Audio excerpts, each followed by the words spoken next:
The Ethereum Foundation just staked $46 million in ETH and stopped selling. The Ethereum Foundation deployed $46.2 million in ETH, roughly 22,517 tokens, across 11 staking deposits on Monday, according to on-chain data reported by Cointelegraph. Each deposit was approximately 2,047 ETH.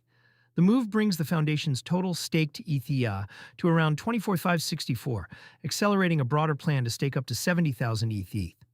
ETH traded at $2,062, up 3.0% over the past 24 hours, as of March 30, 2026. The Fear and Greed Index sat at 28, fear.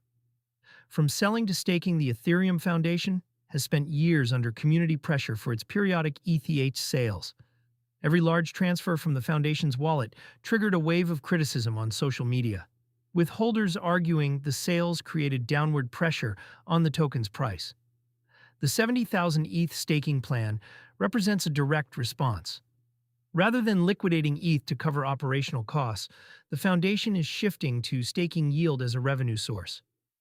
At current prices, 70,000 ETH is worth roughly $144 million.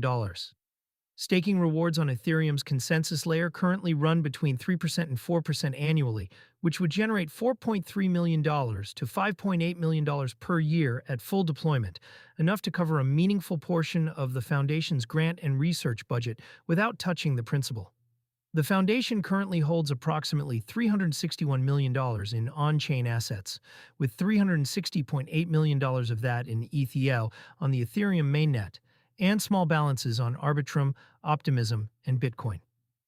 The BitMine OTC deal, the staking acceleration, came after the Foundation sold 5,000 ETH, roughly $10.2 million, to BitMine Immersion Technologies in an over-the-counter transaction. The proceeds go toward core operations, protocol research, ecosystem growth, and community grants. This was the Foundation's second direct corporate OTC sale. The first was a 10,000 ETH sale to SharpLink Gaming in July 2025.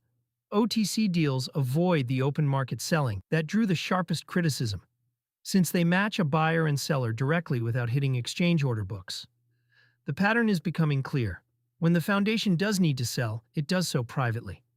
For everything else, staking yield picks up the slack. What 70,000 ETH staked means for the network. The Ethereum Foundation staking its ETH is not just a treasury management decision. It is a signal.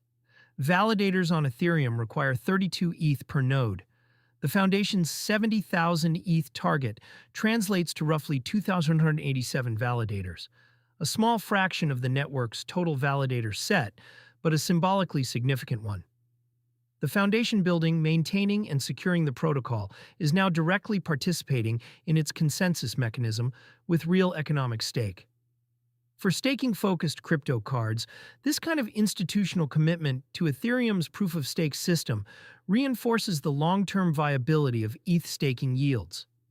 Several card issuers, including Ether.fi and Nexo, offer products that let users earn staking rewards on ETH while spending against their balance.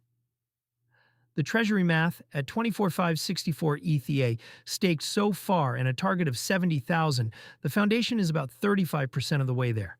The remaining 45,436 ETH to be staked is worth roughly $93.7 million at current prices. If deployed at a 3.5% average yield, the full 70,000 ETH position would generate approximately $5 million annually in staking rewards. That compares to the Foundation's historical annual spend of roughly $30 million to $50 million on grants, research, and operations.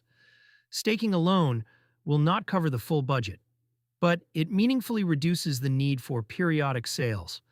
The 11 deposits on Monday, each close to 2,047 ETH, suggests the Foundation is using a multi-validator deployment strategy rather than concentrating stake. This approach distributes risk across validators and avoids any single point of failure.